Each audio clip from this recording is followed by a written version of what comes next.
मैं बताऊंगी। बॉबी तू चल रही मेरे साथ? नहीं दीदी, मेरे सर में बहुत दर्द हो रहा है, आप जाओ। चल आराम कर।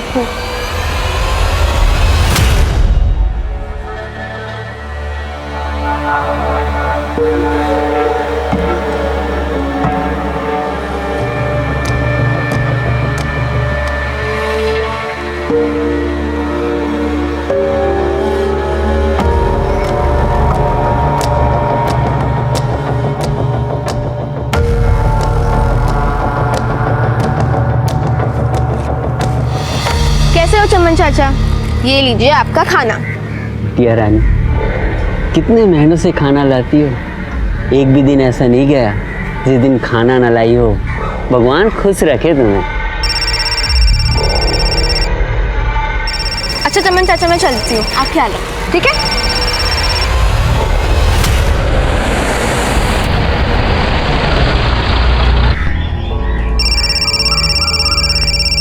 हेलो हेलो, आवाज नहीं आ रहा है।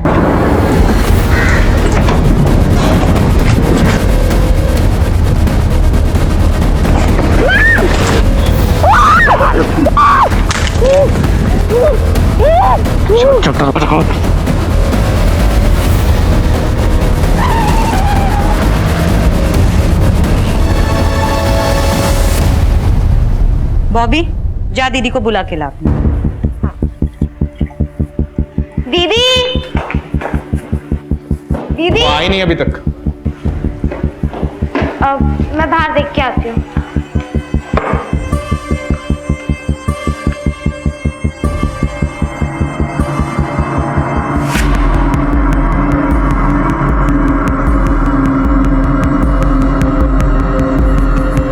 बाहर तो नहीं है। कहाँ गई होगी? मैं फोन करके पूछती हूँ। आप जिस नंबर को डायल कर रहे हैं वो इस समय स्विच ऑफ है। फोन तो बंद आ रहा है। यहीं कहीं होगी, मैं जाके देखता हूँ। मैं भी आती हूँ। हाँ चल बेटा।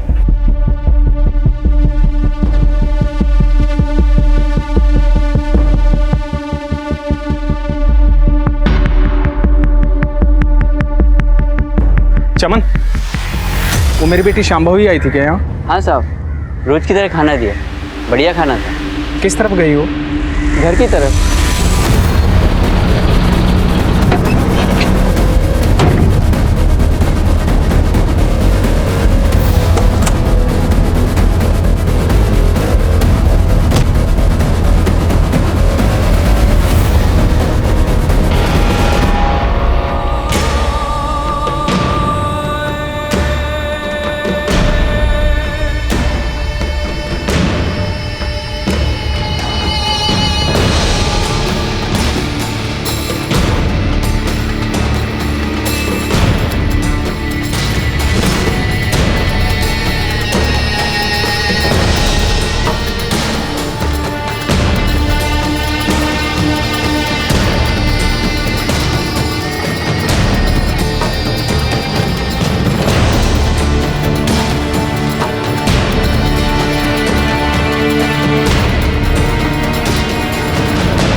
मिली शांभवी? बहुत जगह ढूंढा, कहीं नहीं मिली। हमें पुलिस में रिपोर्ट करवानी होगी। पागल हो गया है तू राजीव? इतनी छोटी सी बात के लिए पुलिस में जाएगा? कोई जरूरत नहीं है, यही कहीं गई होगी, अपने दोस्त के पास आ जाएगी। लेकिन माँ, कितनी बार कहा है तुमसे, लड़की जात है, काबू में रखो, पर मेरी बात सुनता कौन है? गई होगी कहीं पे मुंह फुलाकर।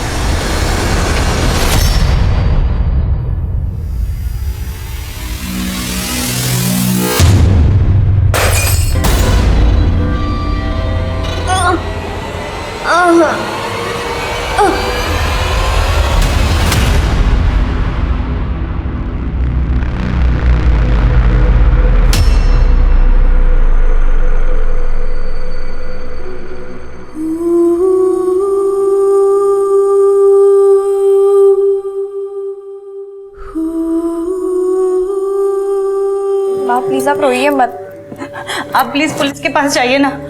पता नहीं मेरी बच्ची कहाँ होगी, कैसी होगी, किस हाल में होगी। बड़े मजे में होगी तेरी बेटी। दिन दहाड़े दरवाजे से कोई नहीं उठा के लेके गया उसे। और हाँ, पहले ही बता देती हूँ, पुलिस में जाने की कोई जरूरत नहीं है। खामखा बदनामी होगी।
जी बोलिए। क्या ये राजीव चौरसिया का घर है? हम मैं ही राजीव चौरसिया हूँ।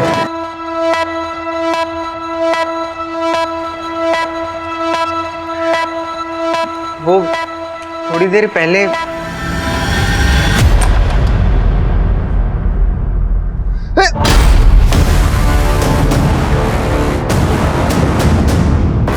अम्मी अम्मी हाय अल्लाह, कौन है ये लड़की? बेटा जल्दी चप्पल लेके आ। बेटा कौन है तू?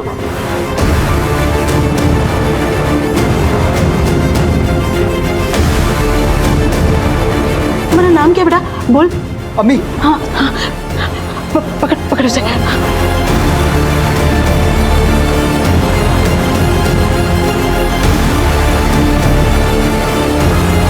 बोल बेटा, तुम्हारा नाम क्या है? तुम्हारे अबू का नाम क्या है बेटा?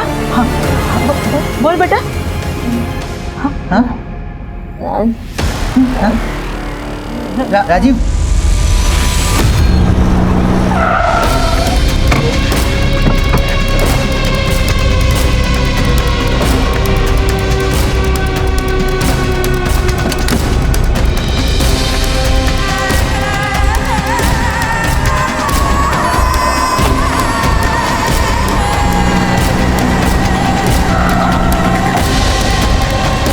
आरती आरती आरती आरती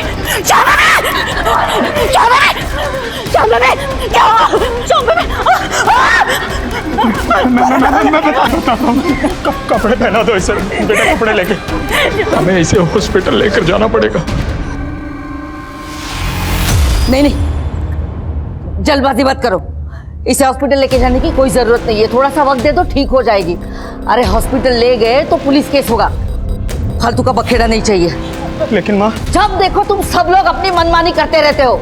अरे इस लड़की की ये जो हालत है ना, वो तुम्हारी मनमानी का नतीजा है। अगर इस हालत में ये लड़की घर से बाहर गई तो तुम मेरा मरा हुआ मुंह देखोगे।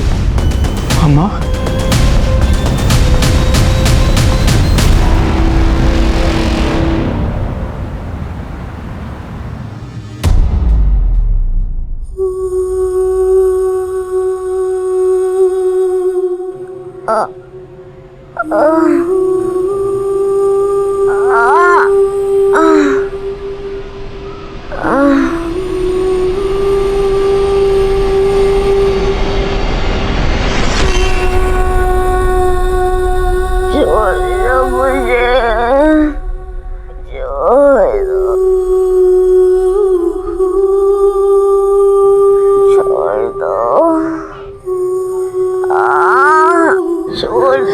दीदी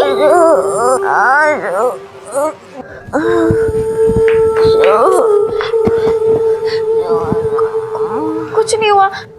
डरो मत, यहाँ कोई नहीं है, सिर्फ मैं हूँ। हाँ, आप डरो मत।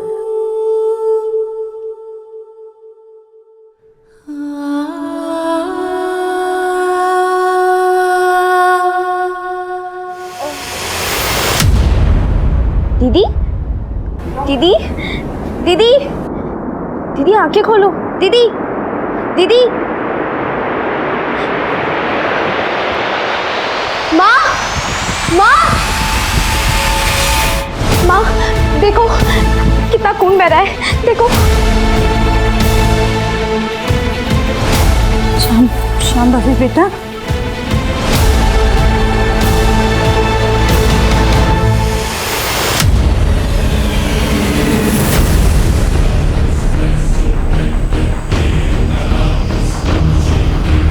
पुलिस कंप्लेन नहीं करनी है तो मत करिए, लेकिन उसको हॉस्पिटल लेकर के चलिए, बहुत खून बह रहा है उसका।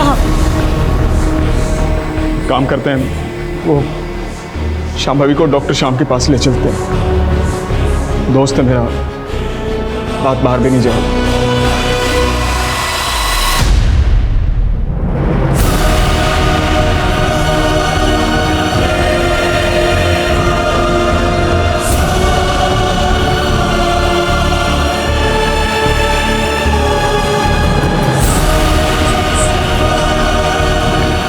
श्याम, राजीव शांभवी का गैंग रेप हुआ है।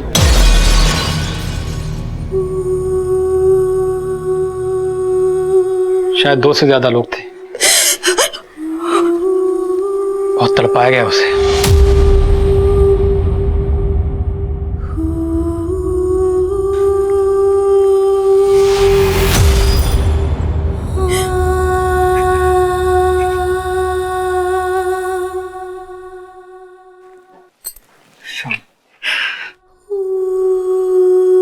ये बात किसी को मत बताना,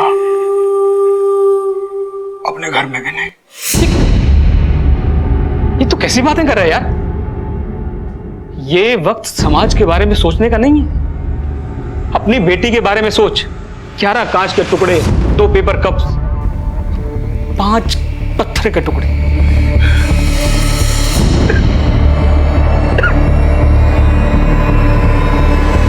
राजीव, तू और मैं अंदाजा भी नहीं लगा सकते कि किस दर्द से गुजरी होगी वो बेचारी। मैंने अपने इतने सालों के करियर में ऐसी दरिंदगी, ऐसी हैवानियत नहीं देखी। राजीव, मैं एक डॉक्टर होने के साथ साथ तेरा दोस्त भी हूं। मेरी बात मान, पुलिस स्टेशन जा, रिपोर्ट लिखा और अपने बाप होने का फर्ज निभा। आप टेंशन मत लीजिए, एफआईआर तो हो जाएगा। बस अपनी बेटी को थाने ले आइए रिपोर्ट लिखाने के लिए। साहब, मेरी बेटी की हालत बहुत नाजुक है, वो यहाँ तक नहीं आ सकती। चलेगा। वैसे आपकी बेटी आपको मिली कहाँ से थी? हुमायूं नगर से एक औरत आबिदा और उसके बेटे ने मदद की। ठीक है, वो तो हम पता लगा ही लेंगे, लेकिन कुछ और डिटेल्स चाहिए होगी हमें। साहब, सब कुछ तो बता दिया आपको। हाँ हाँ, अभी तक जो आपने बताया अपने मन से बताया, लेकिन अभी जो हम सवाल पूछेंगे उसका जवाब दीजिए। अब आपने बताया कि आपकी बेटी परसों गायब हुई थी। जी। कमाल करते हैं राजीव साहब, पहले आना था ना रिपोर्ट लिखाने के लिए, इतना टाइम क्यों लगाया? साहब, बेटी का मामला है। ये पहली गलती है आपकी। अगर आप पहले आ जाते तो केस अब तक सॉल्व हो चुका होता। खैर छोड़िए, अब आगे से ध्यान रखिएगा, बात को बाहर मत जाने दीजिएगा। बाहर मतलब समझे ना, मीडिया उडिया में। जी। हाँ जी भैया, बोलिए। Anshika, I need your help. बड़ी मुश्किल से शांभवी के परिवार वालों को पुलिस में कंप्लेन करने के लिए मनाया था, लेकिन पुलिस शांभवी के बयान का इंतजार कर रही है। वो शांभवी इस हालत में है ही नहीं। इनफैक्ट उसकी हालत तो इतनी नाजुक है। अंशिका, मैं चाहता हूं कि ये केस खुलकर सामने आए ताकि पुलिस पर प्रेशर बने। भैया आप बिल्कुल फिक्र मत कीजिए, हम आपके और शांभवी के साथ हैं। Thank you Anshika. इटावा में हुए ब्रूटली गैंग रेप को 3 दिन बीत चुके हैं, लेकिन पुलिस प्रशासन अभी तक हाथ पे हाथ धरे बैठी है। पुलिस ने अभी तक उस जगह का भी पता नहीं लगाया है जहां पर विक्टिम के साथ ये घिनौना अपराध हुआ। पुलिस के इस निष्क्रियता और दमन के खिलाफ हम आवाज उठाएंगे। मीडिया के दबाव और पुलिस के आक्रोश से पुलिस प्रशासन में खलबली मच गई। इंस्पेक्टर को इस केस से हटा दिया गया और एक स्पेशल इन्वेस्टिगेटिंग टीम का गठन किया गया, जिसकी कमान शहर के एसपी आदिल खान ने खुद संभाली। आदिल खान के लिए चुनौती कड़ी थी। शहर में तनाव का माहौल था और लोगों में पुलिस के लिए अविश्वास बढ़ रहा था। शांभवी को न्याय दिलाकर लोगों के मन में पुलिस के लिए एक बार फिर से विश्वास पैदा करना ही आदिल खान का मकसद था।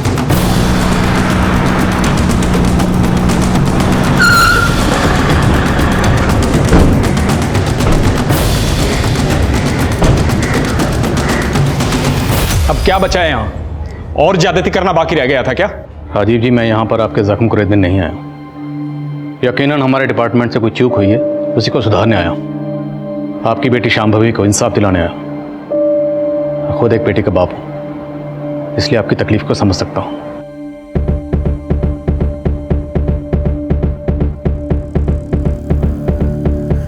आइए सर, आइए।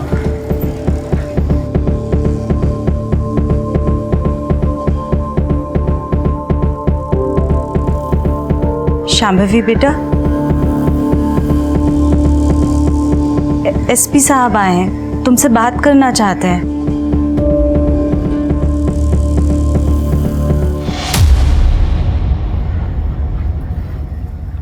डरो मत बेटा, ये नए अफसर है, हमारी मदद करना चाहते हैं। शांभवी बेटा, मुझे पता है तुम्हारे लिए आसान नहीं होगा, लेकिन बेटा उस दिन जो हुआ, क्या वो तुम एक बार फिर से बता सकती हो?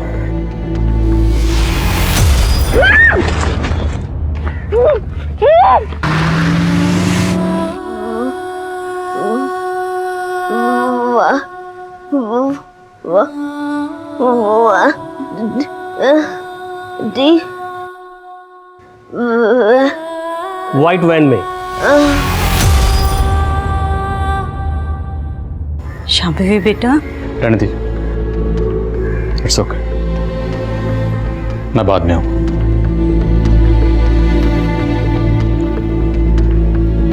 राजीव जी, जिस दिन ये हादसा हुआ, उस दिन क्या हुआ था? आई मीन एग्जैक्टली क्या हुआ था? सर, पिछले कई सालों से शांभवी दीदी हमारे कॉलोनी में आगे बैठने वाले भिखारी चमन चाचा को खाना देती थी। हर रोज की तरह उस दिन भी वो खाना देने गई थी। हम सब दीदी का इंतजार कर रहे थे, लेकिन वो लौटी ही नहीं।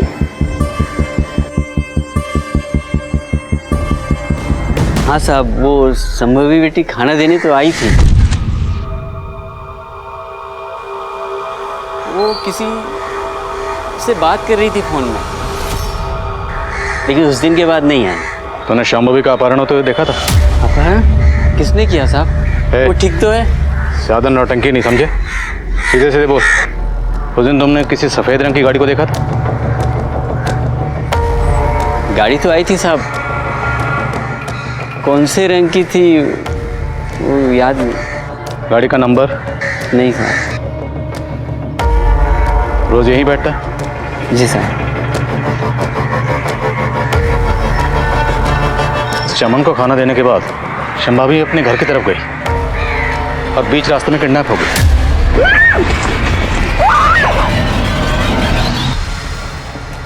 जहाँ पे चमन बैठता है, शांभवी का घर ज़्यादा दूर नहीं है, तो मुमकिन है इसने सब कुछ देखा हो, लेकिन शायद छुपा रहा है। सर, कहीं ये भिखारी उनमें शामिल तो नहीं?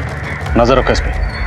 और इसके मुताबिक शांभवी जब अपने घर की तरफ जा रही थी, तब वो किसी से फ़ोन पर बात कर रही थी। शांभवी के कॉल रिकॉर्ड्स निकलवा? जी सर, शांभवी उस वक्त उसकी क्लासमेट क्षमा से बात कर रही थी। क्षमा? सर, कॉल तो कनेक्ट हुआ था, लेकिन हमारी बात नहीं हो पाई थी। लेकिन मुझे याद है, जिस दिन ये सब कुछ हुआ था, स्कूल में बहुत बवाल हुआ था। क्या स्टडी करने आती है, बाल बढ़ाने आती है?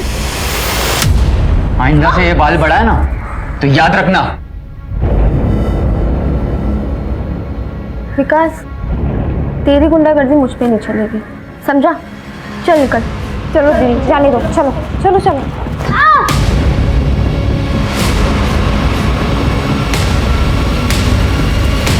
शांभवी ने उसकी कंप्लेंट प्रिंसिपल से कर दी थी और प्रिंसिपल ने 1 वीक के लिए उसे सस्पेंड भी कर दिया था।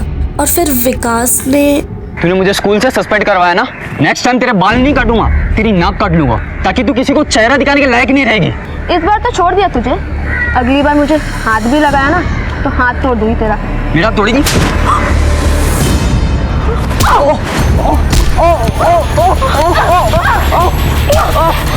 सामने भी तूने अच्छा नहीं किया, इस चोट का बदला लेना हुआ तुझे। तेरा नक्शा नहीं बिगाड़ा ना तो मेरा नाम विकास खरे नहीं। शांभवी बेटा, बेफिक्र रहो, मैं तुमसे ऐसा कोई सवाल नहीं करूंगा जो तुम्हें तकलीफ दे, लेकिन फिर भी तुम्हें जहां भी लगे हम इस पूछताछ को वहीं बंद कर सकते हैं। ओके बेटा, तुमने विकास खरे के बारे में पीएस शबीर अहमद को बताया था? सर, विकास ने धमकी दी थी, लेकिन तब लगा नहीं था कि वो ऐसा भी कुछ कर सकता है। लेकिन कुछ दिन पहले जब उसका मैसेज आया। मैसेज?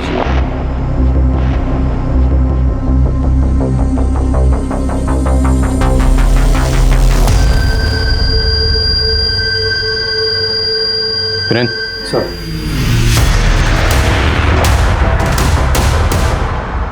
शांभवी बेटा, क्या अब तो मुझे बताओगे कि उस दिन तुम्हारे साथ क्या हुआ था?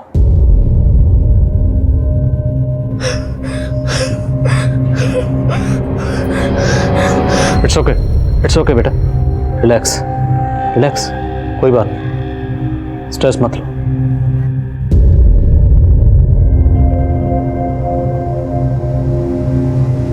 अच्छे लोग थे,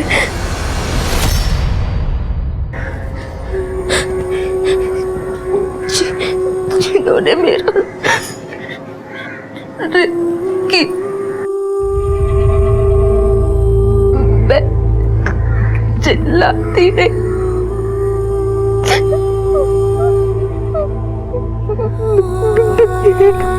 भागती नहीं,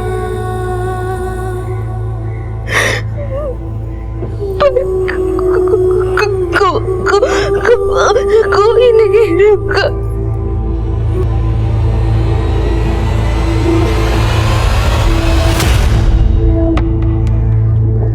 तुम मदद के लिए चिल्लाती रहे, किसी ने तुम्हारी आवाज नहीं सुनी? आए थे कुछ लोग, आवाज सुन के मेरी मदद करने। कौन थे वो लोग? अच्छे लोग, बहुत अच्छे लोग थे, मदद करने आए थे, मदद करने अच्छे लोग।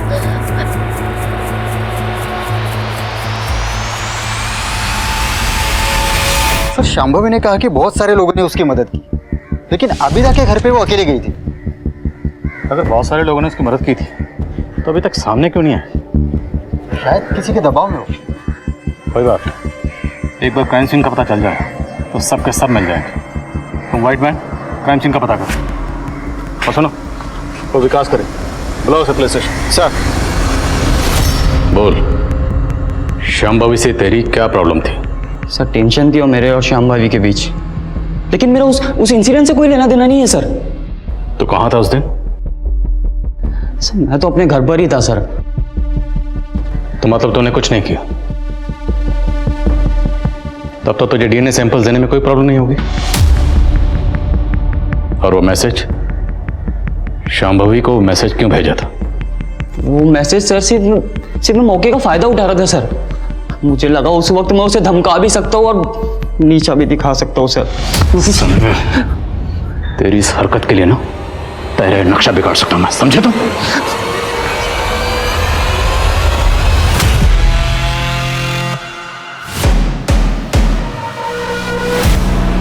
सर, ये हुमायूं नगर का सीसीटीवी फुटेज है। इसमें एग्जैक्टली उसी मॉडल की वाइट वैन दिख रही है जिसका जिक्र शांभवी ने किया था।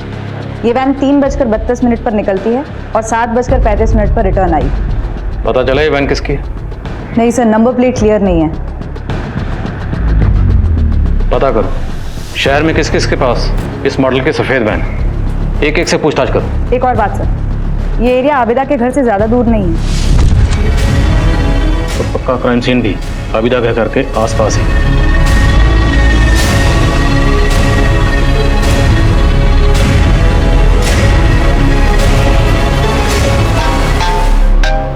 Yes Nikita, good.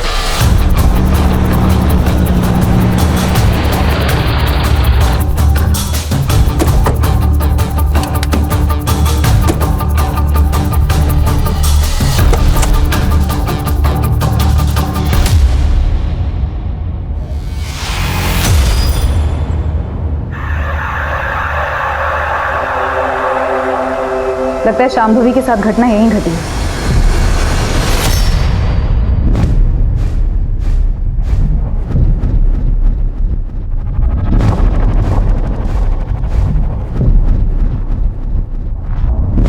MM Catters,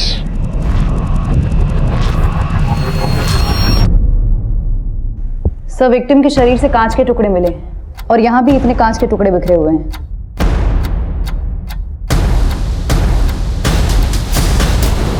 sir, bottle के बड़े कांच के टुकड़े यहाँ पर हैं।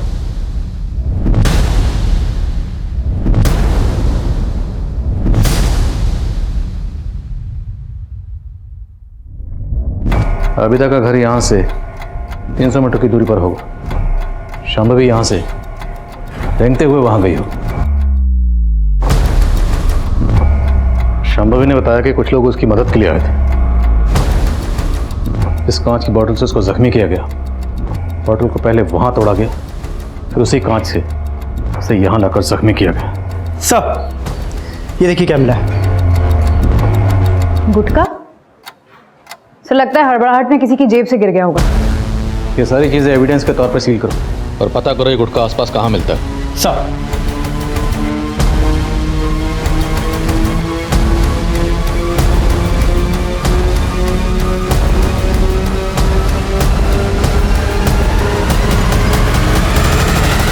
बलात्कार सिर्फ पीड़िता के शरीर को ही नहीं बल्कि मानसिक अवस्था को भी हानि पहुंचाता है। शरीर के घाव तो शायद वक्त के साथ भर जाएं, लेकिन मन पर लगे घाव बहुत तकलीफदेह होते हैं। शांभवी भी इसी मानसिक यातना से जूझ रही थी। वो दर्दनाक हादसा एक सदमे की तरह से उसके दिमाग पर बार बार दस्तक दे रहा था। दूसरी तरफ एसपी आदिल खान और उनकी टीम इस केस की साजिश को समझने की कोशिश में लग गए थे। सर, क्राइम सीन के आसपास के लोगों से बात हुई, लेकिन कुछ खास हाथ नहीं लगा। उस दिन वहाँ पर एक शादी थी जहाँ दिन भर डीजे बज रहा था और लोग उसी के फंक्शन में व्यस्त थे। जितने भी लोगों से बात हुई, उन्होंने कहा कि डीजे की ऊंची आवाज़ के आगे किसी लड़की के चीखने चिल्लाने की आवाज़ सुनाई नहीं दी। मैम, कैटरिंग वालों से बात हुई? इनका विजिटिंग कार्ड मिला था? हाँ सर, उस शादी में केटरिंग उसी की थी। इनफैक्ट वो उस दिन वहाँ मौजूद भी था। वो कह रहा था कि उसने तकरीबन 50 लोगों को अपना विजिटिंग कार्ड दिया होगा। Auto auto auto auto auto uncle, airport चलोगे? पहले घर पे चलना, मुझे सामान उठाना है, फिर एयरपोर्ट चलते हैं। चलो।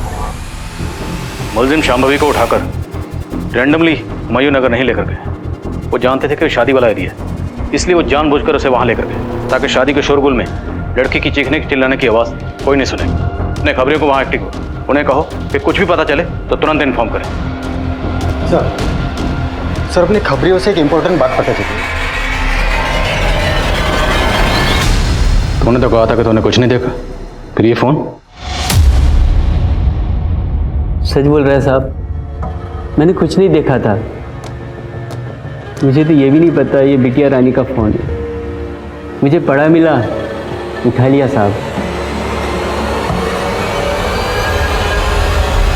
माँ की कसम सच बोल रहा है साहब। एक सच और बोल, तेरे पास इतने पैसे कहाँ से आए?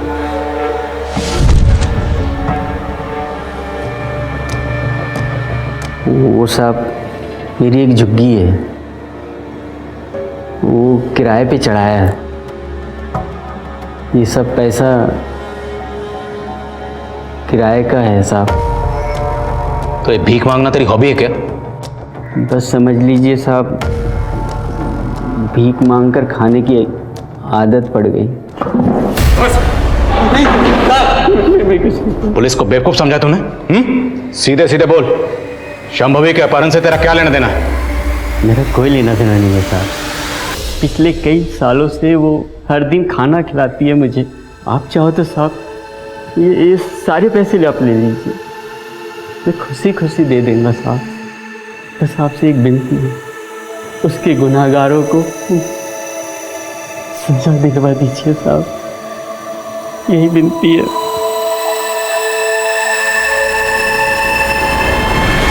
ये सब मेरी गलती है। मैंने तुझे हमेशा डांटा, कभी तुझसे प्यार नहीं किया। तुझे ना जैसे कपड़े पहनने पहन, तुझे जैसे बाल काटने हैं काट ले, मैं तुझे नहीं टोकूंगी। बस तू ठीक हो जा। अब पछताने से क्या फायदा अम्मा, आप यहाँ से चली जाइए, चली जाइए।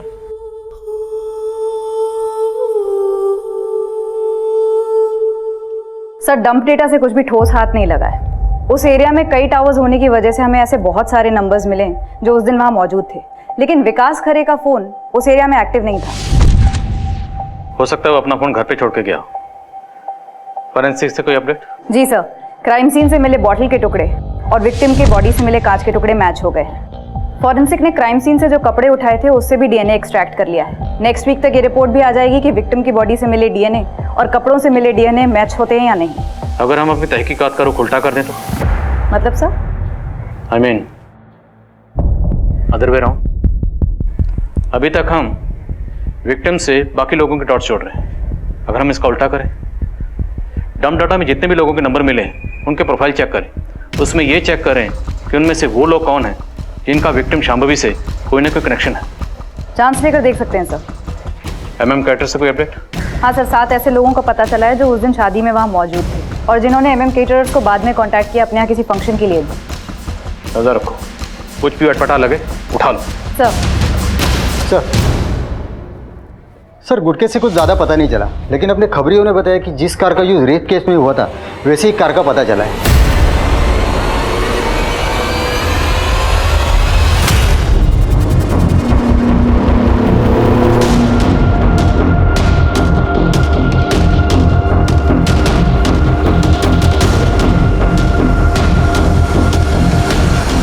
शांभवी की हालत फिर से बिगड़ने लगी है, लगता है वो अपनी उम्मीद खोती जा रही है। लेकिन डॉक्टर आप तो कह रहे थे कि उसकी हालत में सुधार आ रहा है। हाँ, कहा था कि उसकी सभी रिपोर्ट्स इंप्रूवमेंट दिखा रहे हैं, लेकिन उसकी हालत में बिल्कुल भी सुधार नहीं हो रहा। यहाँ तक कि वो अपने पैरों तक को हिला नहीं पा रही, मानो वो चाहती नहीं कि वो ठीक हो साइकोलॉजिकली। सर, दवाइयाँ अपना काम कर रही हैं, लेकिन इंसान ठीक होता है अपनी विल पावर से। रेप और ह्यूमिलेशन ने उसके ब्रेन के एक हिस्से को बुरी तरह डैमेज कर दिया और वो तब तक नहीं भरेगा जब तक वो खुद नहीं चाहे।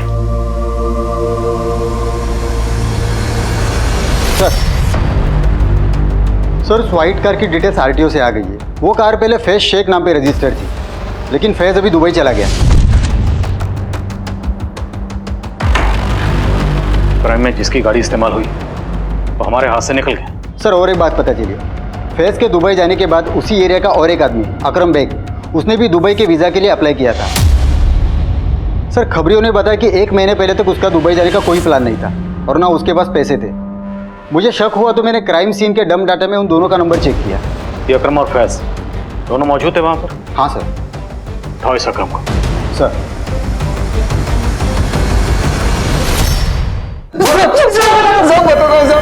साहब लड़की के साथ कुछ नहीं किया, मैं तो सिर्फ वहां पे मौजूद था और सब शादी का खाना खाकर लौट रहा था। ए क्या कर रहे हो? हाँ क्या? ए क्या हो रहा है? हाँ क्या हो रहा है? हाँ डरो मत दोस्त है। अरे अकरम सब सिर्फ मजे ले रहे, तू भी ले ले, मुंह बंद रखना है। क्या अभी? ठीक है, नहीं करना है मत करना, इट्स फाइन, बस मुंह बंद करने का क्या लेगा वो बताना खाली। और तुमने दुबई का टिकट ले लिया? जी सर। और कौन कौन शामिल था? नाम बोल सकते? सब मैं किसी का नाम नहीं जानता हूँ, सिर्फ फैज को जानता हूँ सब। नाम से नहीं जानता लेकिन शक्ल तो पहचानता होगा ना। वहाँ पे जो लोग शामिल थे उनको पहचान तो पाएगा ना? जी सर। जिन 7 लोगों की लिस्ट बनी थी जिनके घर में फंक्शन था, सबकी फोटो दिखाओ।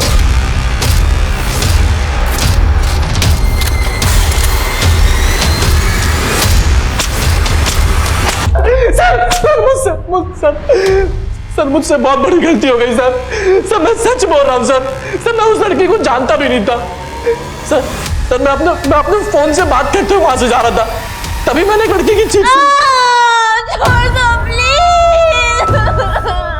अंदर गया तो देखा कि कुछ लोग उसका रेप कर रहे थे।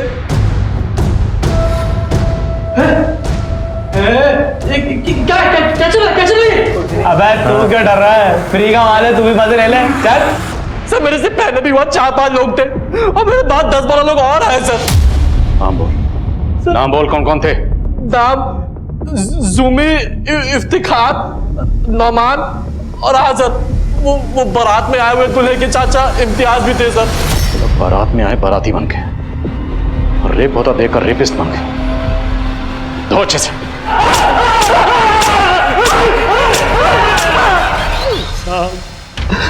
मेरी बीवी को गुजरे हुए 6 साल हो गए साहब। मैं उस दिन फोन पर किसी रिश्तेदार से बात कर रहा था और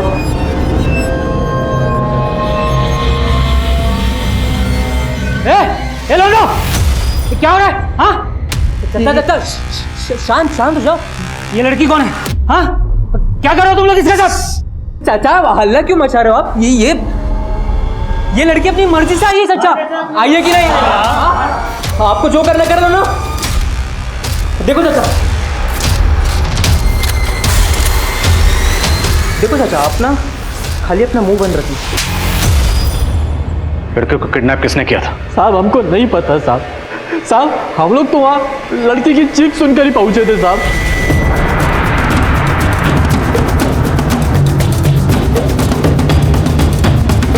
सर खबरी से एक टीम मिली है। रफीक नाम के आदमी का गैरेज है शांभवी के घर से थोड़ी ही दूर, और फैज रफीक का बहुत अच्छा दोस्त है। और रफीक के गैरेज में 2 लड़के काम करते हैं, नईम और शिवा। फैज की उन दोनों से भी दोस्ती है। उठा लो। अरे साहब क्या हुआ है? चल बता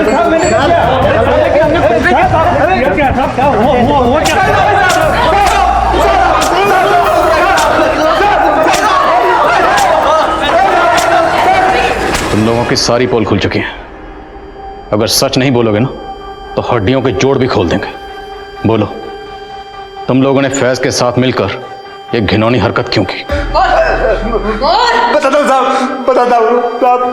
हमने उठाया था उसे। नईम, फैज और रफीक सब साथ।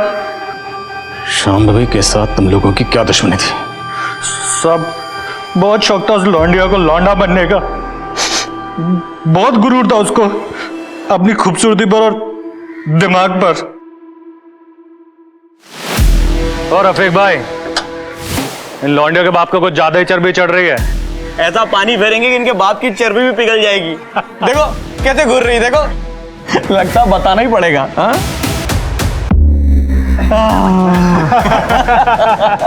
हो गई ठंडी। मेरी बात सुनो, घर चलते, जाने तो छोड़ दो। ना मर्दानगी दिखाने का इतना ही शौक है ना तुझे, तो ऐसी जगह जाके दिखा कि तेरी अम्मी और बहन भी देख सके, समझा? लेकिन उसने लौंडिया पने की सारी हदें पार करती थी। हमारे दोस्त रफीक को हमारी दुकान पे थप्पड़ मार के साथ सबके सामने सरिया बेइज्जती कर दी हमारी। देसी लड़की दिन दहाड़े थप्पड़ मार गई, नामर्द बोल गई, घर का काम काज छोड़ के बाहर घूमती है मर्दों की तरह, और हमें ज्ञान पेल रही है। सबक तो सिखाना पड़ेगा रफीक भाई। सबक तो मैं सिखाऊंगा उस लौंडिया को, पर कैसा सिखाऊं ये समझ में नहीं आ रहा है। बस मेरे पास एक रास्ता है। अपने फैज के पास गाड़ी है ना, और अपने को गाड़ी मिल जाए ना तो अपना काम हो जाएगा। 5-6 महीने तक हमने कुछ नहीं किया था ताकि मामला शांत हो जाए। वो रोज उस भिखारी को खाना देने जाती थी। हम लोगों ने सारा इंतजाम कर लिया था, बस सही वक्त का इंतजार कर रहे थे। और उस दिन तो बॉबी भी उसके साथ नहीं आई थी साहब। हमें वो मौका एकदम सही लगा काम को अंजाम देने का। हमने फौरन फैज को बुला लिया।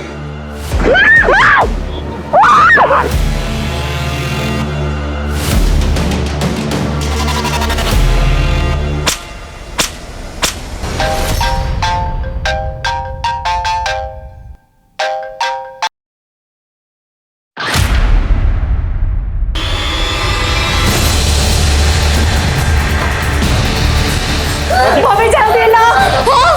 पापा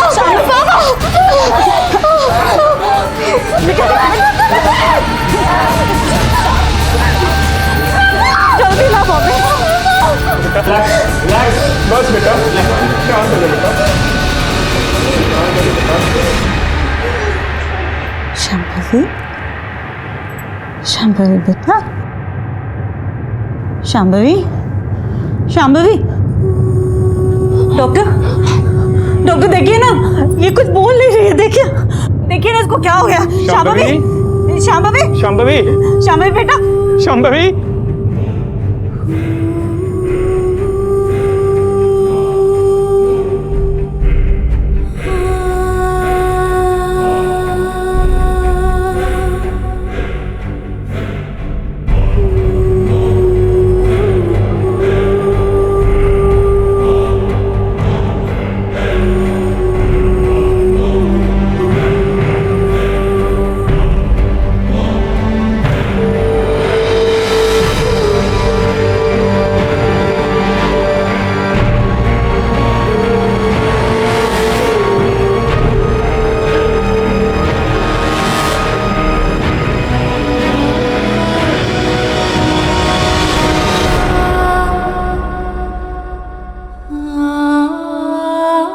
पॉलिटिकल डिप्लोमेसी के तहत पुलिस दुबई जाकर बैठे फैज शेख को इंडिया लाने में कामयाब हो गई। शांभवी के सभी गुनहगार इस वक्त सलाखों के पीछे हैं, लेकिन अफसोस इस बात का है कि यह दिन देखना शांभवी के नसीब में नहीं था। शांभवी एक बहुत ही होनहार और साहसी लड़की थी। एक उज्जवल भविष्य उसके सामने था, लेकिन कुछ लड़कों की भद्दी सोच और हैवानियत ने उसकी जिंदगी तबाह कर दी।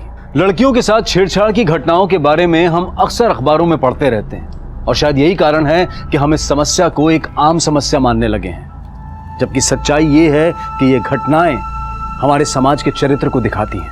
कॉलेज जाने वाली लड़की हो या फिर काम करने वाली महिला, हर औरत को कभी ना कभी इस समस्या का सामना करना ही पड़ता है। कुछ महिलाएं तो छेड़छाड़ करने वालों को मुंह तोड़ जवाब देती हैं और डटकर उनका मुकाबला करती हैं, पर ज्यादातर महिलाएं चुप रहना ही बेहतर समझती हैं। लेकिन चुप्पी समझदारी नहीं है।